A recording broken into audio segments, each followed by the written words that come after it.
السلام عليكم ورحمة الله وبركاته. الحمد لله رب العالمين وبه نستعين على أمور الدنيا والدين،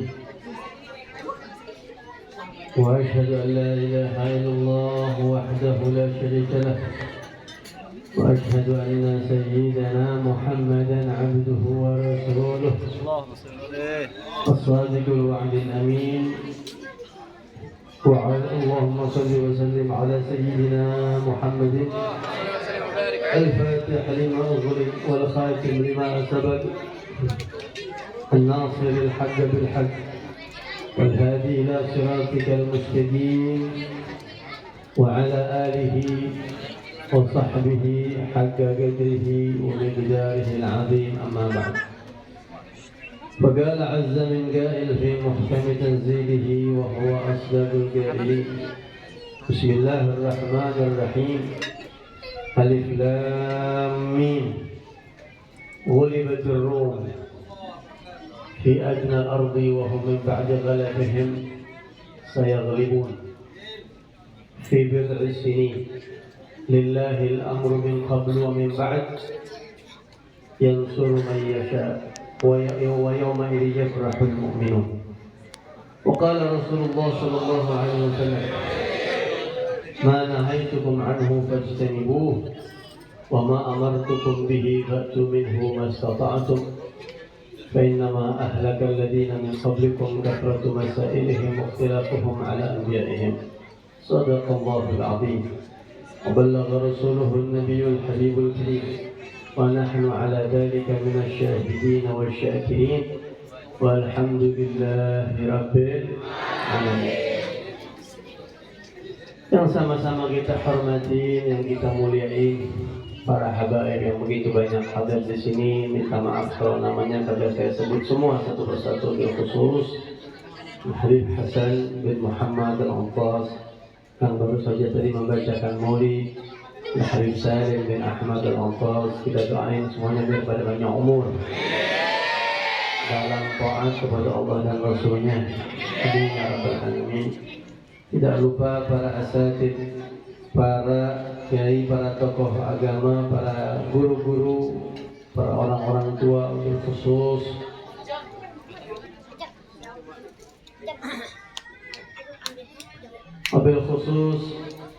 Al-Ustaz Muhammad Al-Haji Muhammad Jalaluddin MPD, juga yang kita hormati Dr. Kiai Al-Haji Ahmad Khatib MA, juga tidak lupa yang kita hormati Al-Ustaz Ja'far Al-Ayyubi LC, dan juga yang kita hormati Sahibul Bait Ibu Bapak Nardianto Suwiryo beserta istri beliau Ibu Soehartina, guru saya, yang insya Allah beliau nggak lupa ya Ibu ya, saya. Bapak Ketua RW 05, Ketua RT 01 sampai 05, para tamu undangan, para panitia semuanya yang hadir, bapak-bapak dan juga ibu-ibu. Mudah-mudahan semuanya yang hadir kita minta sama Allah biar masuk surga. Biar Allah kasih panjang umur semuanya, badan sehat, duit banyak, berkah dunia akhirat. Amin ya rabbal alamin. Minta sama Allah nggak usah banyak-banyak, panjang umur, badan sehat, duit banyak, masuk surga dah. Ya minta itu aja sama Allah. Kalau udah dikasih itu udah nikmat, bukan main. Bahagia dunia dan akhirat. Hadirin dan hadirat sekalian, alhamdulillah malam ini kita kumpul di sini untuk mengenang, memperingati, merayakan maulidnya Nabi kita Muhammad SAW. Ingat amal Nabi Muhammad, gak kudu bulan Rabiul Awal. Setiap hari kita disuruh ingat sama Rasulullah. Setiap sholat kita disuruh baca salam. Kita baca assalamu alayka ayyuhan nabi wa rahmatullahi. Setiap sholat kita disuruh ucap salam sama Nabi, disuruh ingat sama Nabi. Nah maulid ini kalau ibarat servis mobil tune up, ini servis aja supaya kita lebih mengenal, lebih dekat, lebih cinta, lebih kagum dengan kita dengerin kisah-kisah yang berhubungan sama Nabi Muhammad SAW. Kebetulan kita di Gang Paya, saya dulu sering sini ya, dan banyak yang insya ini bukan tempat lain, tempat saya main dulu masih kecil. Jadi saya juga santai, kita mungkin duduk aja, ini bukan ceramah, ini mah cuma ngobrol aja, diskusi aja. Kita pengen ingat Rasulullah SAW. Ini sebelumnya saya tanya nih, orang sini Maroko menang kira apa enggak? Kira apa enggak? Kira ya? Kira-kira menjaga siapa Piala Dunia? Maroko. Nggak ada yang Perancis, Portugal nggak ada. Portugal udah habis ya. Argentina mungkin atau Perancis nggak? Nggak tahu deh, bebas ya, bebas. Saya kebetulan sama bola biasa-biasa aja gitu. Demen banget kagak demen juga kagak. Cuma kalau Piala Dunia mah kita suka ikut-ikutan. Khususnya final. Sampai saya bilang sama santri saja di pondok, nanti misalnya di pondok, saya bilang final kita nobar santri sama ustaz semua. Pakai di toko. Buat ngilangin. Kebenaran belakangan tahu-tahu Maroko nih masuk semifinal dan bakal masuk final nih insya Allah. Jadi kita malam ini ngebahasnya Maroko aja. Ini Maroko ada hubungannya sama Rasulullah ini. Ya, kalau kagak ada hubungannya sama Rasulullah kita nggak mau bahas. Karena ada hubungannya sama Rasulullah kita bahas. Pas banget lagi hangat ini, pas banget momennya. Kemarin saya maulid, malam minggu ada acara maulid di Jakarta. Cuma kita tahu nih malam pertandingan Portugal sama Maroko, iya agak sempat melihat dah kita maulid ini. Tapi kita nanya-nanya gimana, sampai mana, siapa yang menang. Dan dapat info, ini udah gol 1-0, udah berhasil nih, belum tinggal 12 menit lagi, udah menang dah insya Allah. Menang bisa. Udah tuh malam kita lihat teman-teman kita semuanya pada bikin status, wah Maroko, bravo, Maroko begini segala macam gitu ya. Pada girang nggak kira-kira? Girang. Yang bikin status ini, status bakti sama orang tua, macam-macam deh. Karena baru pertama ini Piala Dunia dibikin di negara Muslim dan ada negeri Muslim yang masuk sampai ke makanya pada gini. Sebenarnya kita tadinya biasa-biasa aja, cuma karena ada keislamannya jadi girang gitu. Girangnya lebih gitu, nggak kayak biasanya ya, begitu kan ya. Nah ini pernah terjadi dulu di zaman Rasulullah mirip-mirip kayak gini. Mirip-mirip kayak gini pernah terjadi dulu di zaman Rasulullah. Hanya saya bilang yang mirip-mirip. Ini ada apa? TK apa sini? Buka pasar ya. Makanan kurang.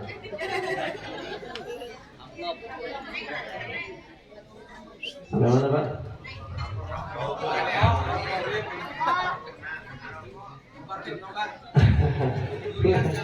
Di zaman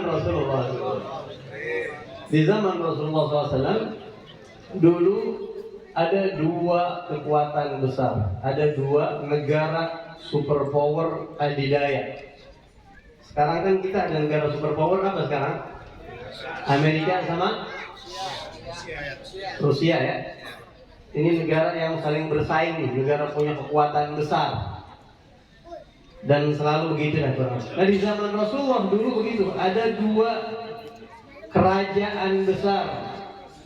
Ini kerajaan adidaya. Kalau kayak negara-negara superpower, dia punya kekuatan yang sangat besar, kekuasaannya hampir menguasai separuh dunia, separuh bumi. Siapa itu kerajaan? Yang satu kerajaan Romawi, yang satu lagi kerajaan Persia. Romawi itu di mana, Bib? Kalau sekarang Eropa. Di zaman Rasulullah dulu disebutnya Rum, Romawi.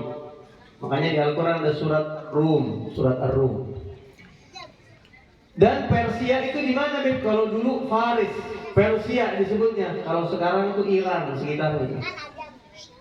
Ya, ini dua negara dulu di zaman Rasulullah hubungannya panas. Dulu Islam belum kedengeran kemana-mana, baru sekitar kota Mekah aja, Madinah aja belum pada orang Islam di Madinah pada saat itu. Belum kemana-mana, baru muter-muter di sekitar Mekah. Nabi Muhammad masih dakwahin orang-orang sekitar Mekah. Tapi kekuatan Persia dan Romawi udah kedengeran seantero bumi pada saat itu. Waktu Nabi umur 47 tahun, kurang lebih 7 tahun setelah menjadi Rasul, dakwah selama 7 tahun, dan belum banyak yang masuk Islam Pak pada saat itu. 6 tahun aja Nabi Muhammad dakwah, tuh Sayyidina Umar baru masuk Islam, orang ke-40 yang masuk Islam.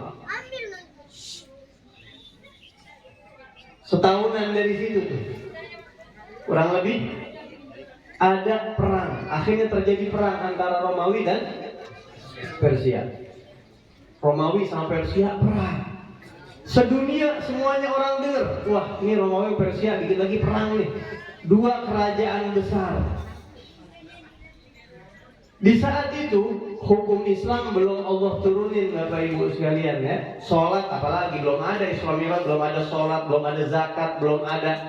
Bahkan hukum-hukum halal haram belum ada dulu. Nabi Muhammad itu dakwah di Mekah masih menanamkan akidah sama akhlak. Nanti di Madinah baru ada puasa, zakat, haji di Madinah. Halal haram itu banyak di Madinah. Kalau di Mekah lebih ke akhlak dan akidah. Jadi belum ada halal haram, belum ada. Dulu aja khamr masih belum diharamin. Nah, waktu umur Nabi 47 tahun kira-kira, di tahun ke-7 setelah menjadi Nabi, terjadi perang antara Persia dan Romawi. Ya, perang. Kayak kita zamannya sekarang, lu megang mana lu? Begitu. Lu megang mana lu, ngejagoin siapa lu? Abu Jahal CS, Abu Jahal pada Abu Lahab, Uqbah bin Abi Mu'aid dan rombongan itu, ya. Mereka itu ngejagoin Persia. Persia bermenang, kita pegang Persia, Persia menang udah. Ngejagoin Persia. Sedangkan para sahabat-sahabat Nabi Muhammad Sallallahu Alaihi Wasallam, ini umat Islam pada ngejagoin siapa? Romawi. Romawi menang. Persia taruhan. Jadi taruhan. Kalau sekarang apa hukumnya taruhan? Haram. Main tuh bola nonton aja sampai judi ya. Itu haram tuh judi ya, nggak boleh tuh. Nah dulu di zaman itu, pada saat waktu itu judi belum diharamin dulu, taruhan belum diharamin. Jadi sahabat masih ayo taruhan, ayo. Taruhan tuh antara para sahabat-sahabat Nabi Muhammad sama kafir Quraisy. Kalau yang menang Romawi berarti duitnya para sahabat yang dapat. Kalau yang menang Persia duitnya buat orang kafir Quraisy. Ayo taruhan, ayo taruhan. Kenapa kok orang kafir Quraisy kok ngejagoin Persia? Alasannya apa? Kenapa sahabat Nabi ngejagoin Romawi? Alasannya apa? Masing-masing punya alasan. Sahabat, para umat Islam pada saat itu yang belum terlalu banyak, ngejagoin Romawi karena ada kesamaan. Kesamaan apa? Apakah Romawi Islam? Belum, dengan Islam aja belum. Cuma sama-sama ahlul kitab.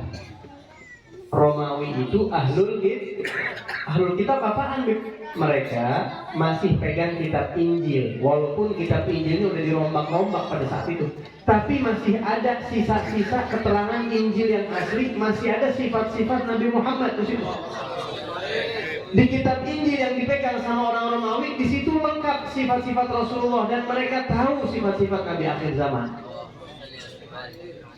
Disebutnya ahlul kitab. Sama kayak umat Islam punya kitab, yaitu Al-Quran. Beragamanya dengan pedoman kita. Sedangkan Persia, bocah yang berikut belum diakekah Roman ini ya. Bapak usia belum.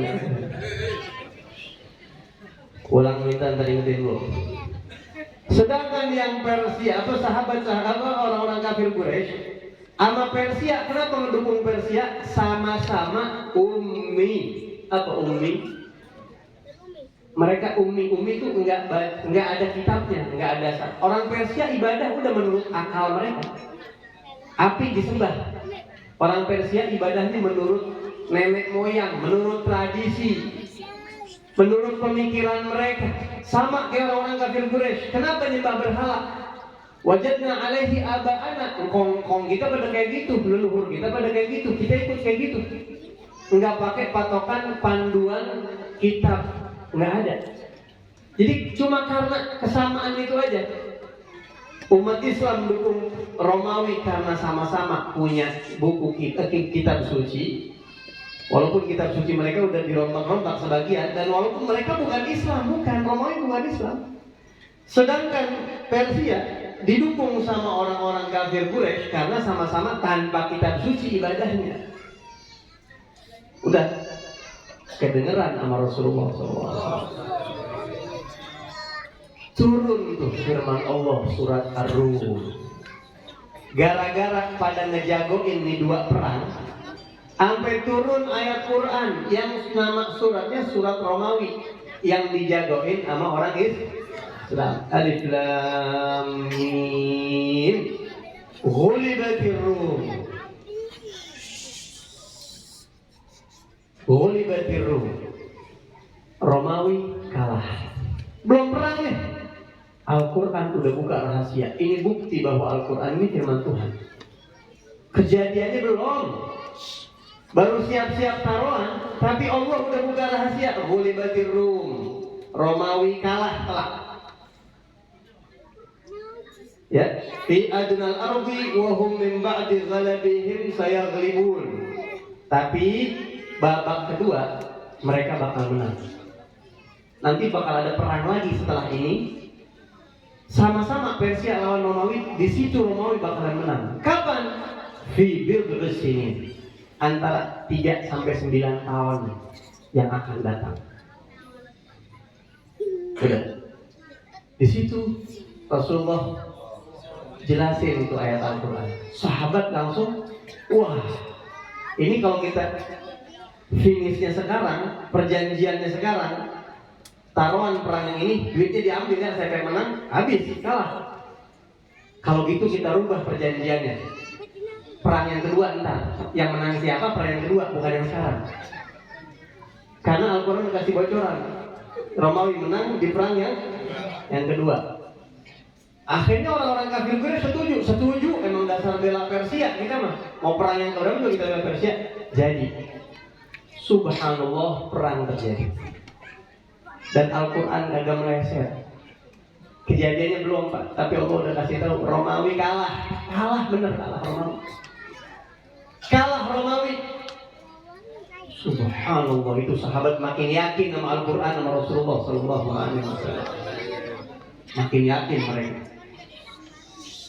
Udah tuh, itu kan tahun ke-7. 5 tahun kemudian Nabi Muhammad hijrah. Umur 53 tahun, 6 tahun kemudian. Itu kan Nabi umur 47 kurang lebih ya. 6 tahun kemudian, 53 tahun umur Rasulullah hijrah ke kota Madinah. Ini saya cerita Nabi Muhammad yang apa ya? Umi saya pesen bib kalau ceramah jangan ngomong macam-macam, riwayat Rasulullah aja udah ceritain. Jadi saya nggak mau cerita macam-macam dah. Hijrah Nabi Muhammad ke kota Madinah, 1 tahun di Madinah. Masuk 2 tahun terjadi perang Badar. Nah, dengar kan perang Badar? Perang yang sangat dahsyat, itu pertempuran pertama Nabi Muhammad sama orang-orang kafir Quraisy pertama. Itu masuk tahun kedua. Apa? Ada yang melihat ya enggak? Enggak. Terjadi perang Badar. Itu masuk tahun kedua nanti di kota Madinah. Berarti dari perang Romawi dan Persia ke perang Badar berapa tahun tuh? Tadi kan 6 tahun, tambah lagi setahun lebih, hampir 8 tahun. 7 masuk 8 tahun perang babak kedua Romawi sama Persia. Tadi Al-Quran udah bilang, fi bid'i sinin. Bid' dalam bahasa Arab itu 3 sampai 9. sekian, artinya 3 sampai 9, antar nggak lepas dari itu. Umat Islam perang Badar, Romawi sama Persia perang lagi babak kedua. Siapa yang menang kira-kira? Romawi. Wahum min ba'di ghalabihim sayaghlibun.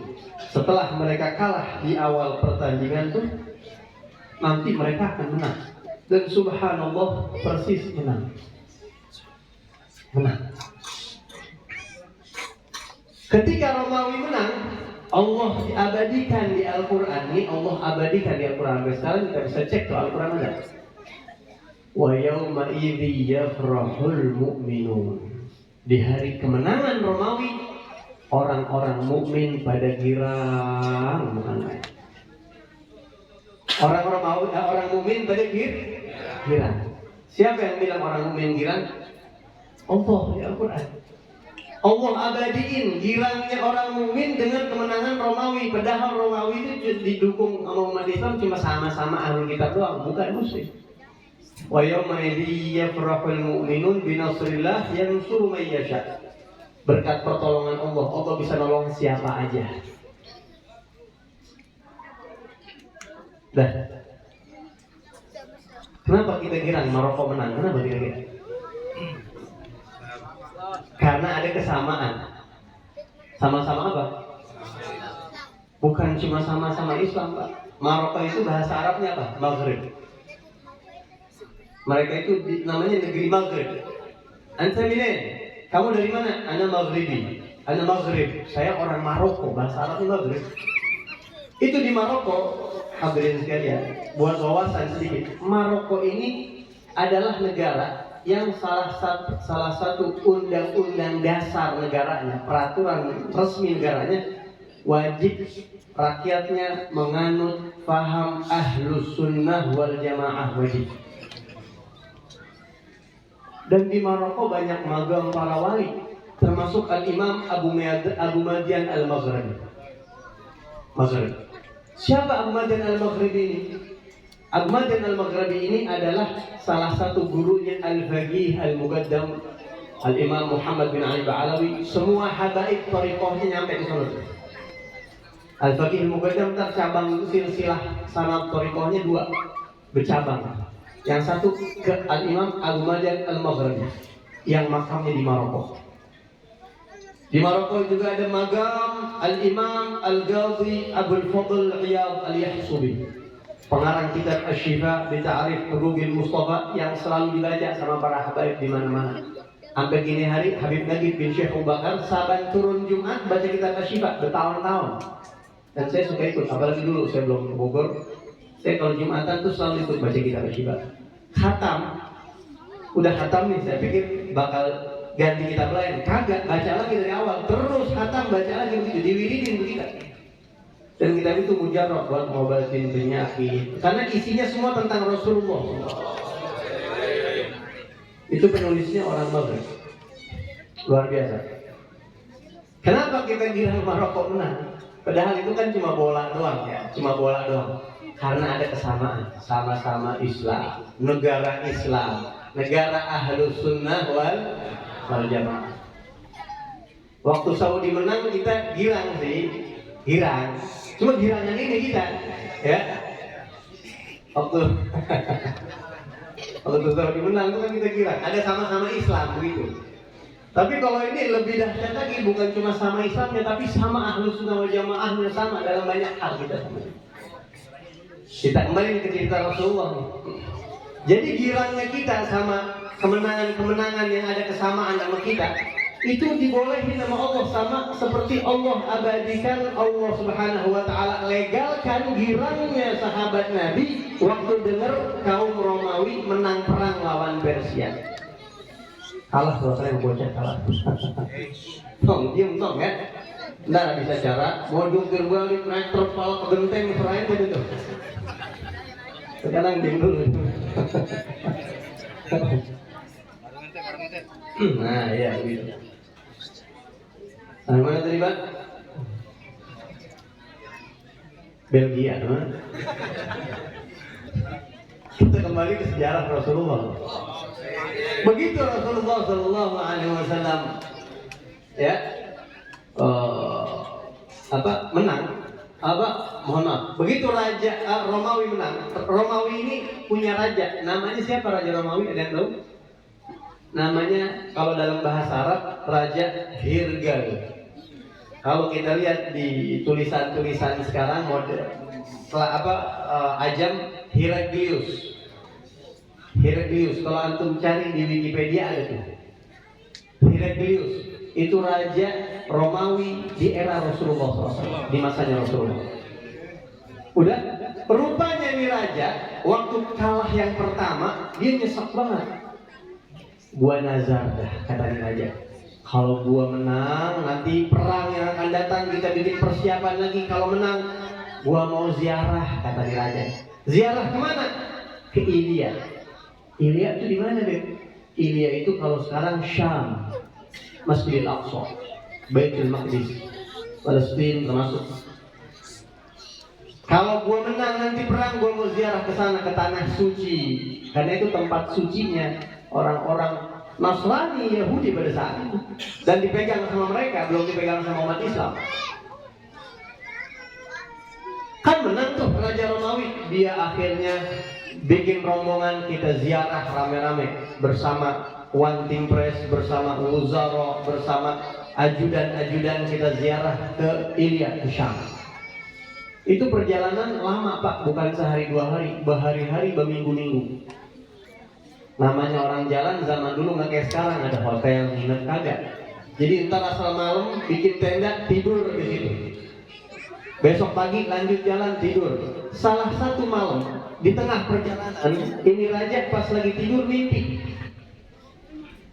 Dapat mimpi. Mimpi apa? Mimpi yang kasih kabar bahwasanya kerajaan engkau, hai Hirgal, kerajaan Romawi kamu bakalan hancur suatu saat nanti. Baru juga menang ini girang. Baru girang menang jadi negara yang paling pengaruh di dunia saat itu.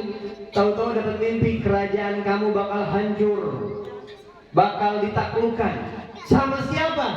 Siapa tuh pasukan yang bisa naklukin kerajaan saya?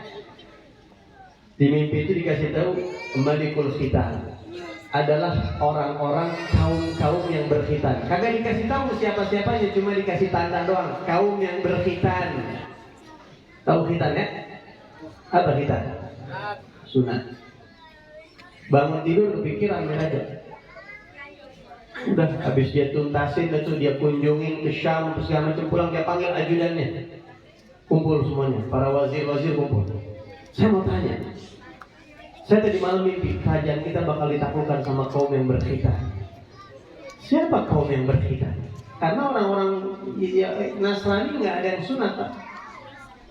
Orang Nasrani nggak sunat, dan memang di agamanya nggak ada itu. Tapi teman saya ada yang Nasrani sunat itu buat kesehatan, belakangan aja. Ya, karena WHO, Badan Kesehatan Dunia, mengeluarkan maklumat, informasi bahwa penyakit kelamin yang diidap oleh kebanyakan laki-laki, khususnya di atas muka bumi, itu mayoritas ya diidap, dirasain sama yang pada kagak sunat. Jadi badan WHO ini, mereka menganjurkan laki-laki untuk bersunat untuk kesehatan. Belakangan tuh telat nih, duluan Rasulullah, tapi nggak apa-apa.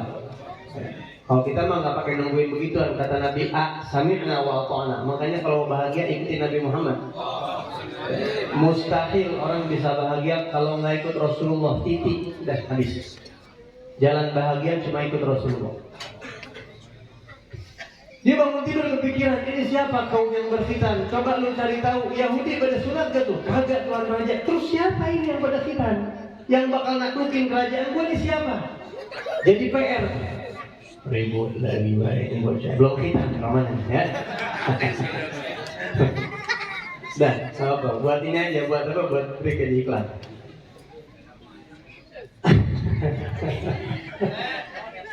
Akhirnya dia kepikiran. Jadi istri, ini siapa kaum berkhitan? Tapi dia lagi naik daun di atas angin. Dunia dia yang pegang pada saat itu. Setelah perang Badar kira-kira 4 tahun lebih, ada peristiwa yang cukup panjang yang saya nggak bisa ceritain di sini antara Rasulullah sama kafir Quraisy. Terjadi gencatan senjata. Udah nggak ada perang-perang lagi itu kan perang dulu tuh. Kita gencatan senjata udah selesai. Singkat cerita, Nabi Muhammad pada umur kurang lebih 50 pada tahun kurang lebih 60 tahun atau 59 tahun pada saat itu umur Rasulullah. Umur 59 atau 60 tahun, berarti kurang lebih 4 atau 3 tahun sebelum wafatnya Nabi Muhammad ya. Rasulullah mulai masuk tahap baru dakwahnya. Apa? Kalau kemarin-kemarin dakwah cuma sekitar Arab doang, sekarang keluar Arab. Rasulullah kirim surat. Ada 7 sahabat atau ada riwayat beberapa 7 sahabat yang semuanya diutus menjadi delegasinya Nabi Muhammad, diutus pergi ke pembesar-pembesar raja-raja yang ada di luar Madinah. Ada utusan yang pergi ke Najasyi yang di Afrika, Ethiopia. Dikirimin surat suruh masuk Islam Rasulullah. Ada lagi yang dikirimin ke Persia, termasuk Raja Persia yang kalah, dikirimin surat disuruh masuk Islam. Ada lagi yang dikirimin ke Mesir, dikirim ke Oman dan seterusnya, termasuk ke Romawi. Raja Hirgal dikirimin surat. Dan Rasulullah tunjuk satu-satu sahabatnya untuk menjadi utusan. Kamu pergi bawa surat saya ke Raja Fulan. Kamu pergi bawa surat saya ke Raja Fulan. Kamu ke Raja Fulan. Ini utusan-utusan Pak. Orang-orang Arab semuanya. Tapi diutus ke orang-orang yang bahasanya beda sama bahasa Madinah. Salah satu mukjizat Nabi Muhammad SAW itu utusan Nabi Muhammad tahu-tahu nyampe di negara yang dituju itu bisa ngomong bahasa dia. Padahal agak pernah ngerti sebelumnya mukjizat Rasulullah. Nah yang diutus ke Raja Romawi siapa? Seorang sahabat yang bernama Dihyah bin Khalifah Al-Kalbi radhiyallahu anhu. Siapa ini orang? Ini orang salah satu sahabat paling ganteng sejazirah Arab. Ini yang mau disamperin nih, bule, orang bule, Raja Romawi, penguasa terbesar pada saat itu. Nabi cari utusan kagak tanggung-tanggung, cari sahabat paling ganteng. Namanya Dihyah bin Khalifah Al-Kalbi. Ganteng banget nih orang, Pak. Saking gantengnya dia, Malaikat Jibril kalau turun nemuin Nabi Muhammad jadi orang paling sering nyaruh jadi dia tuh, paling sering. Jadi Malaikat Jibril tuh sering nyaruh jadi orang, tapi lihat-lihat nyaruhnya. Ya, yang bangsat kulit sawo busuk kagak bakal disaruhin sama Malaikat Jibril. Tampang pas-pasan enggak. Malaikat Jibril lihat-lihat, yang ganteng itu disaruhin Malaikat Jibril. Nemuin Rasulullah, sahabat kirain itu sahabat Dihyah Al-Kalbi, padahal itu Malaikat Jibril lagi nyaruh nyampein misi kepada Nabi Muhammad SAW. Berangkat nih Dihyah bin Khalifah Al-Kalbi. Boleh sekali-sekali nobar nonton bareng film Rasulullah, boleh tuh. Ya, film apa sih? Boleh film Sayyidina Umar bin Khattab atau film Gamar Bani Hashim. Itu film 2 recommended. Ada 30 sampai 40 episode. Dan di situ ada cuplikan sahabat Dihyah Al-Kalbi berangkat, dia pakai kudanya, bawa bekalnya, keren banget.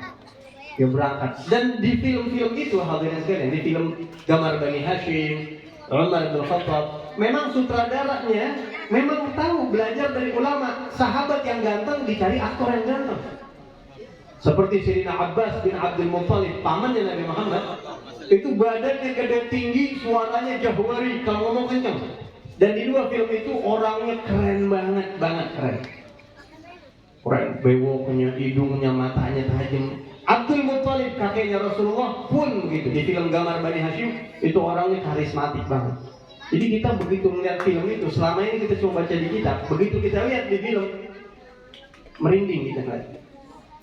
Ya walaupun enggak seperti asli, tapi paling enggak itu kita terbawa dimensi alam bawah sadar kita, ke bawah kayak ke zaman Rasulullah SAW. Berangkat ya bin Khalifah Al-Kalbi dengan kudanya, dengan tampangnya yang keren. Jadi kita disuruh, kalau disuruh sama orang nemuin itu, disuruh keren kita Pak, disuruh. Soalnya mewakili siapa yang nyuruh kita? Misalnya saya disuruh sama guru saya nemuin ulama besar, saya harus keren, pakai baju yang rapi, pakai minyak wangi, nyisir, rapi, cukur, nemuin. Karena saya bawa nama guru saya begini. Begitu juga para sahabat-sahabat yang nemuin Rasulullah SAW, yang nemuin sahabat-sahabat apa, raja-raja ini, termasuk Dihya, dengan gantengnya, kerennya, penampilan yang perlente, kudanya yang gede berwarna hitam, dia samperin Raja Romawi berhari-hari sampai. Dia bawa suratnya Rasulullah SAW. Datang, nemuin ajudan, disampaikan, Tuan Raja, ada tamu dari Jazirah Arab. Bawa surat dari yang katanya seorang nabi. Kagetnya, siapa dia? Suruh masuk. Suruh masuk. Dikasih suratnya, suruh bacain. Isi suratnya kurang lebih begini. Salamun ala man ittaba'al huda. Ini tulisan isinya rekomendasinya dari Rasulullah. Salam untuk siapapun yang mau ikut petunjuk dari Allah. Ya. Di situ Nabi Muhammad bilang, ila azimir Rum Hirgal, kepada penguasa Romawi yang bernama Heraklius. Aslim taslam yu'tika Allah ajraka marratain. Wahai Heraklius, aku adalah utusan Allah Tuhan semesta alam. Masuk Islamlah kamu, maka Allah akan berikan kamu pahala double. Pahala ikut Nabi Isa dan pahala ikut Nabi Muhammad.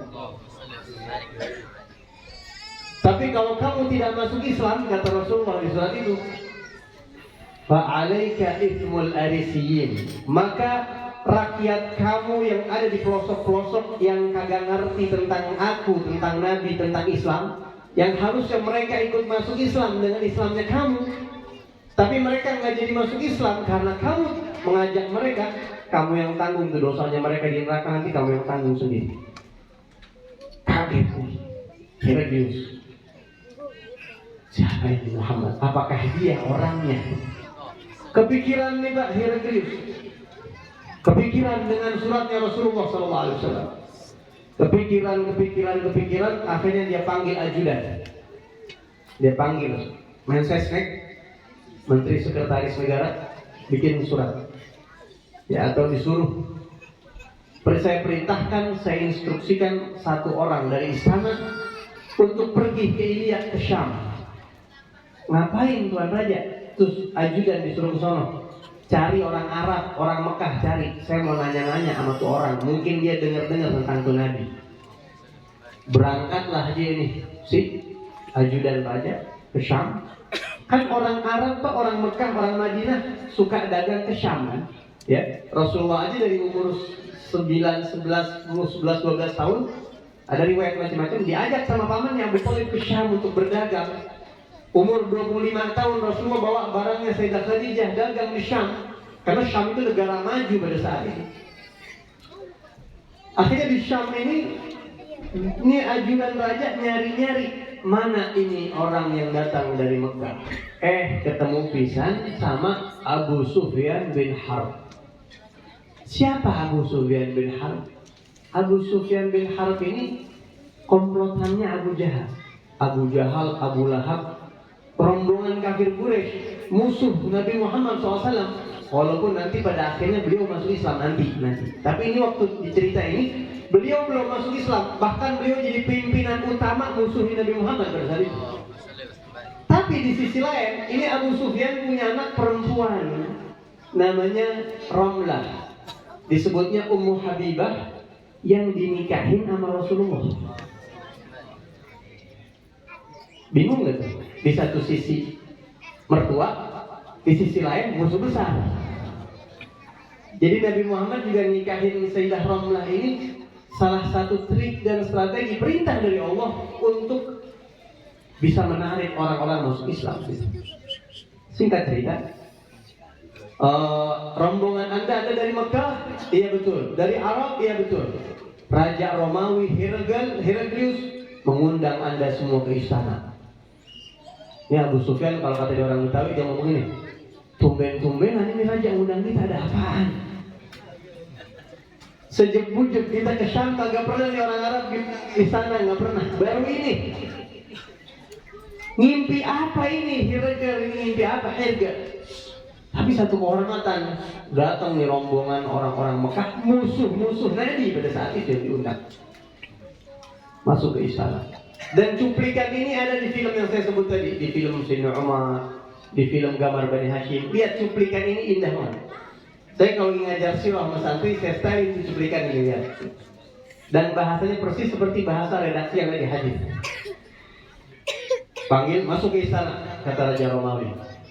Dan di film itu rajanya bule, karena memang berusaha profesional filmnya dibikin. Filmnya Qatar kalau saya bikin, duitnya banyak, nggak kekurangan ya. Jadi dibikin sekeren mungkin tuh film, seril mungkin. Duduk dipanggil, pas lagi ngumpul semua, kan ini Abu Sufyan nggak ada yang kenal, semua di situ siapa aja, siapa nggak ada yang kenal. Ini raja pinter, kalau nggak pinter nggak bisa mimpin dia ya. Ini raja pinter. Bukan raja yang belagat atau pelangak promo, bukan. Akhirnya raja ini nanya, ayyukum aqrabu min hadzal rajuli nasaba. Hei orang-orang Arab pada. Saya dapat surat dari seseorang yang katanya mengaku dia seorang nabi. Kaget berarti. Muhammad bukan main sampai ke sini sekarang ya. Kirim surat bang dalam hati begitu tuh kurang lebih ya.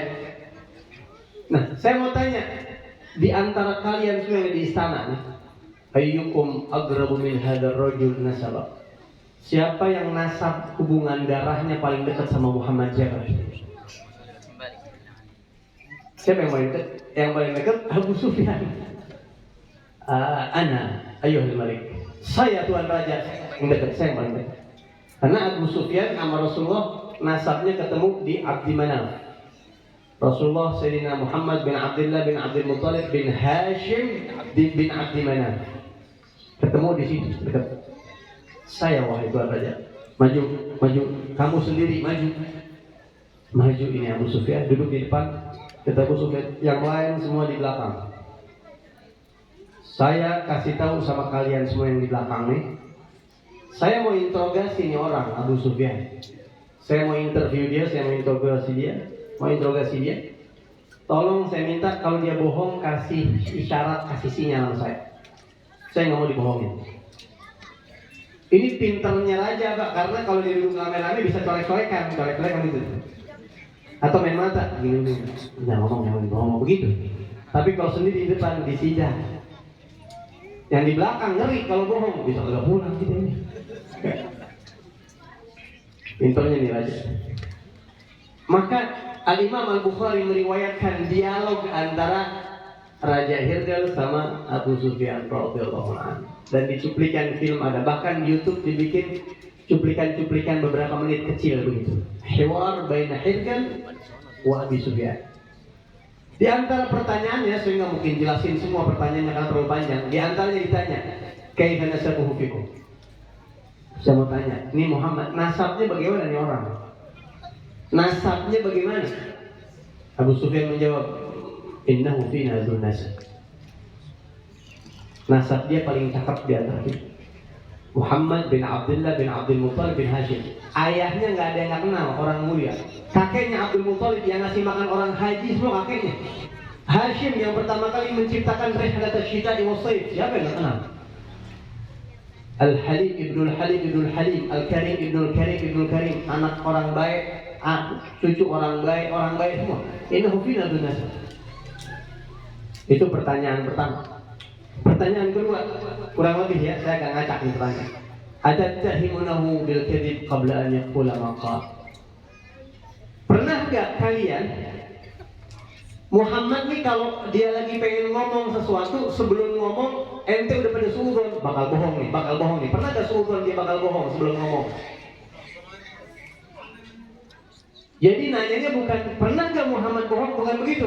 Pernah enggak kepikiran Muhammad bakal bohong, kepikiran doang. Majarratna alaihi kadhiba. Kita nggak pernah dapetin dia bohong. Kita nggak pernah sama sekali kita percaya sama dia apapun yang kata. Nggak bisa bohong gitu dia. Ditanya lagi, hal kana min abaihi min malik. Bapaknya atau engkongnya atau kakek moyangnya ada yang jadi raja nggak atau penguasa begitu? Nggak ada. Abu Afa an-Nas, muttabi'uh. Yang ngikutin dia orang-orang kuat apa orang-orang lemah kebanyakan? Yang ngikutin kebanyakan orang-orang lemah, recehan, bawang goreng, pasukan bodrek, apa itu istilahnya terserah. Yang recehan-recehan begitu. Ada yang kaya-kaya, yang hebat-hebat, tapi nggak banyak. Sayyidina Umar, Sayyidina Abu Bakar, Sayyidina Utsman. Lebih yang lain orang-orang lemah. Pengikutnya nambah atau berkurang? Makin hari makin nambah atau berkurang? Baliasnya nambah. Hal irtadda ahadun min atba'ihi sakhbatan fi dinihi? Ada nggak satu orang dari pengikutnya yang murtad karena nggak senang sama aturan agamanya? Ada nggak? Nggak ada. Nambah gimana? Semuanya pada makin gila, diinjak, disiksa, malah tetap makin ikut sama dia. Ditanya, perang, ini Muhammad perang. Kita lagi suruh, Muhammad lagi gencatan senjata, Tuhan Raja. Kaifa harbuhu bikum? Perangnya bagaimana? Dia menang mulu, apa dia kalah mulu, apa imbang? Apa kata Abu Sufyan? Al-harbu bainana wa bainahu sijah. Peperangan seimbang. Nanalu minhu wa yanalu minna. Kadang dia yang menang, kadang kita yang menang. Perang Badar dia menang, perang Uhud kita yang menang. Ditanya semua satu persatu. Cukup. Kata si raja ini cukup. Dirangkum. Saya tanya tadi sama kamu nasabnya bagaimana? Kamu jawab nasabnya bagus. Jaga di Rasul beritu fi ansabi qaumi. Semua rasul nasabnya bagus. Tanda-tanda nabi asli rasul itu pasti nasabnya bagus. Bapaknya, engkaunya pasti orang baik. Ini raja hafal sifat-sifat Nabi Muhammad. Jadi kalau ada yang bilang emak bapak Nabi katanya musyrik di neraka jelek, kalah sama Raja Romawi dia. Raja Romawi tahu. Ini hadis riwayat Bukhari. Saya tanya pengikutnya orang-orang lemah apa orang-orang kuat? Kamu jawab orang-orang lemah. Wahum atba'ur rasul. Dan begitulah pengikut Rasul dari dulu, orang-orang lemah mayoritas. Saya tanya, apakah dia pernah bohong? Kamu jawab tidak pernah bohong. Bagaimana orang membawa misi dari Allah kalau dia berbohong? Saya tanya, apakah ada yang murtad pengikutnya? Kata kamu nggak ada. Begitulah keimanan yang hakiki. Kalau sudah merasuk ke dalam relung jiwa, dia akan mantap di dalam hati seseorang. Saya tanya, apakah kakeknya, bapaknya ada yang penguasa atau raja? Kamu jawab tidak. Karena kalau engkongnya atau bapaknya penguasa atau raja, dia dakwah nanti dituduh bukan nyebarin agama Islam, tapi ingin merebut kembali kejayaan kakek moyangnya. Tapi engkong bapaknya nggak ada yang penguasa, Nabi asli. Ini Nabi asli. Apa kata Abu Sufyan? Kata Hirgal ya. Lihat nih kata-katanya. Bada najmu malikil khitan. Bintang penguasa pimpinan kaum berkhitan telah muncul. Rakyatnya dia, pengikutnya dia yang bakal naklukin kekuasaan saya. Biar pada tahu itu semua. Terus dia bilang apa? Andai kata Nabi Muhammad sekarang ada di dekat saya, latajashamtu liqa'ah. Saya bakal samperin dia walaupun saya harus merangkak. Walau ghasaltu anhu qadamah. Andai kata Nabi Muhammad di depan saya bakal cuciin kaki Rasulullah. Yang ngomong ini Raja Romawi yang pada saat itu raja terbesar. Itu gempar istana, nggak dengar suara si raja. Gempar. Termasuk Abu Sufyan, ini musuhnya ditanya musuh. Dan di riwayat hadis disebutkan Abu Sufyan ngomong, di situ saya tertekan pertama kali, kayaknya gua mau ikut Islam sama Muhammad. Mantu gua itu. Ya, mantunya Abu Sufyan. Rasulullah.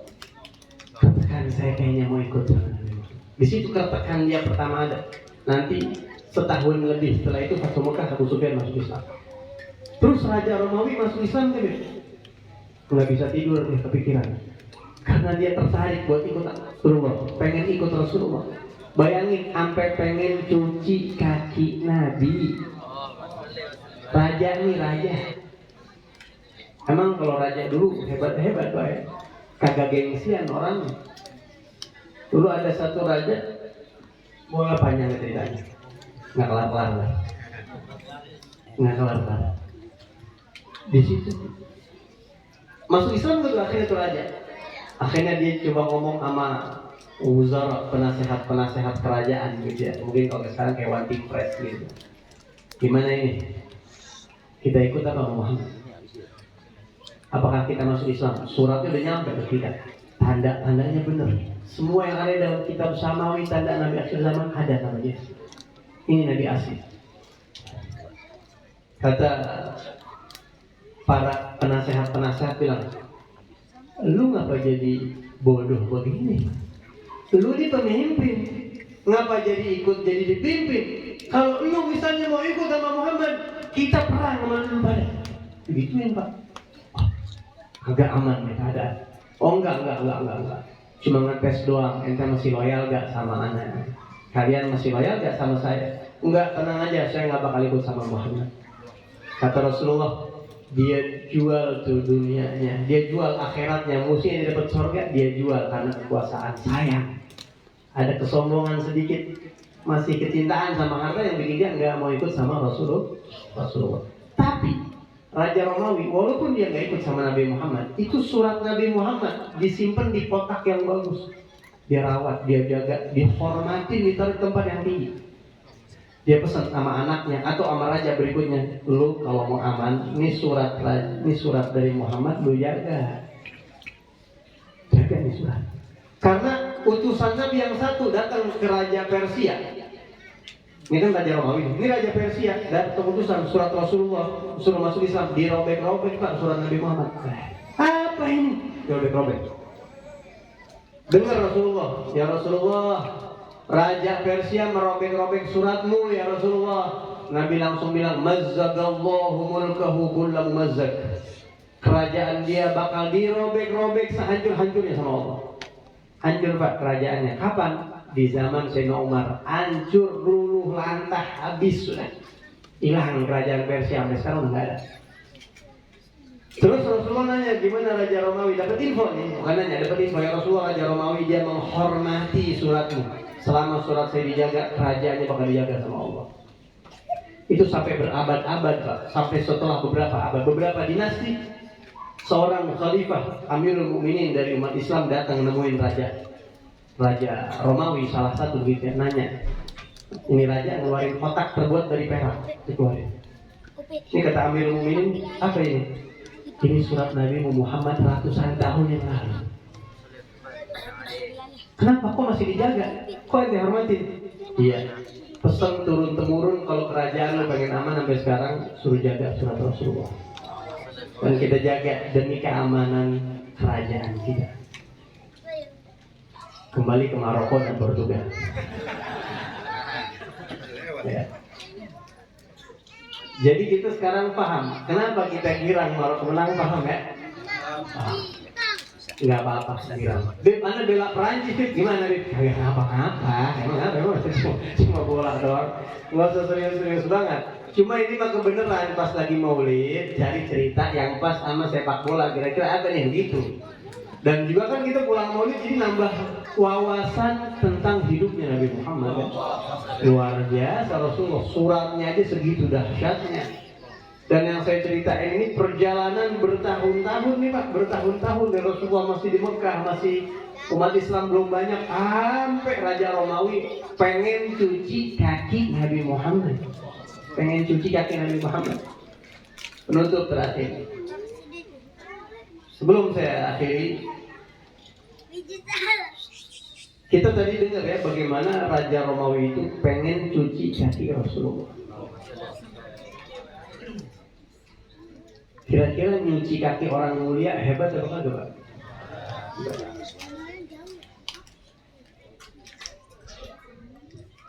Ada orang-orang yang kagak percaya sama ritual cuci kaki orang tua yang masih punya ibu bapak.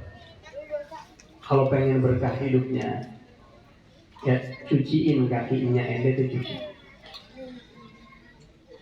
Kalau masih ada bapak sama ibu dudukin. Habis sholat, jangan pulang dari pasar ya. Habis sholat, habis ibadah tuh bersih kakinya. Ya.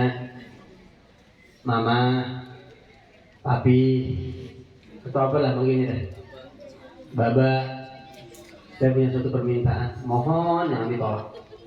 Betul, Nya duduk di sini ya di bangku, ambil deh baskom, kalau bisa airnya air zam-zam, ya, cuci deh tuh kakinya, ya diusapin, terus minum airnya, biar ribo sama saya. Maafin kesalahan-kesalahan saya, minum dari depannya kita.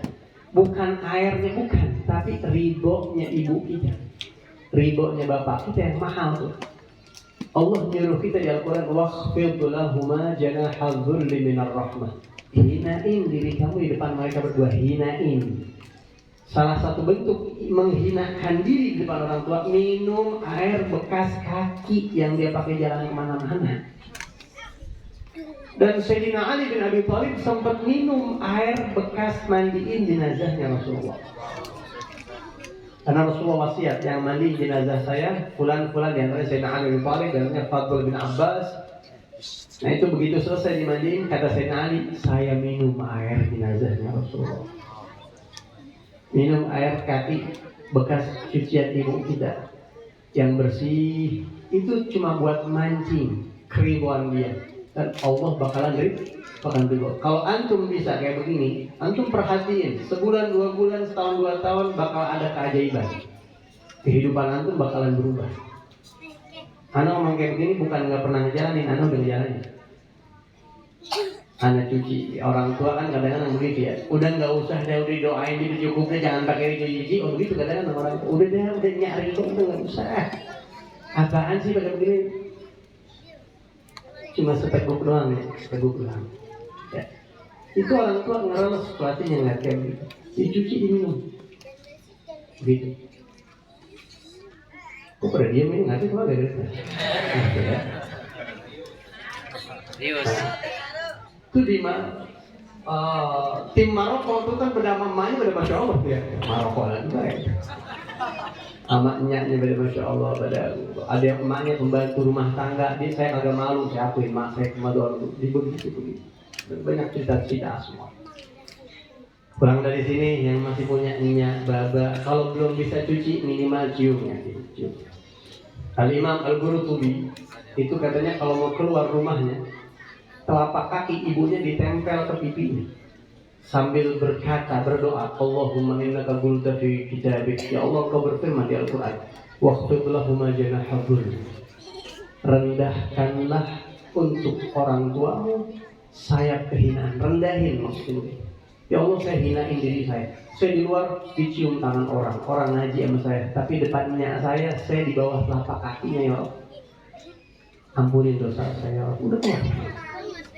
Al-Imam Al-Qurtubi sampai Allah angkat derajat luar biasa. Siap ngamalin? Khususnya anak-anak muda ini, kalau pengen berkah, sukses, ya pengen dapat kebahagiaan dunia akhirat, itu jalani. Kita baca Al-Fatihah, mudah-mudahan hajat-hajat kita Allah kabulin. Yang lagi sakit biar Allah sembuhin. Yang lagi kerja biar Allah berkahin. Yang belum kerja biar Allah kasih kerjaan. Yang lagi usaha biar Allah lancarin. Yang punya masalah biar Allah kasih jalan keluarnya. Yang punya utang biar Allah lunasin. Yang belum dapat jodoh biar Allah entengin jodohnya. Yang udah dapat jodoh biar Allah kasih keluarganya sakinah, mawaddah, warahmah. Allah beri kita husnul khatimah, khair wa afiyah, ba'd umur madid, wa ila hadratin Nabi al-Fatihah. A'udzu billahi minasy syaithanir rajim. Bismillahirrahmanirrahim. Alhamdulillahirabbil alamin. Ar-Rahmanir Rahim, Maliki yaumiddin. Iyyaka na'budu wa iyyaka nasta'in. Ihdinas siratal mustaqim. Siratal ladzina an'amta 'alaihim ghairil maghdubi 'alaihim waladdallin. Sekali lagi saya mohon maaf kalau ada kata-kata yang kurang pantas. Saya sebenarnya malam Senin tidak terima undangan karena saya balik ke pondok. Tapi karena ini yang undang ibu guru saya, jadi saya terima. Khususan malam Senin saya terima. Saya terima malam Senin itu pulang. kecuali orang-orang tertentu begitu, nggak banyak ya. Mohon maaf kalau ada salah-salah kata, kelamaan, ada ucapan yang kurang pantas, kita terima. Assalamualaikum warahmatullahi wabarakatuh.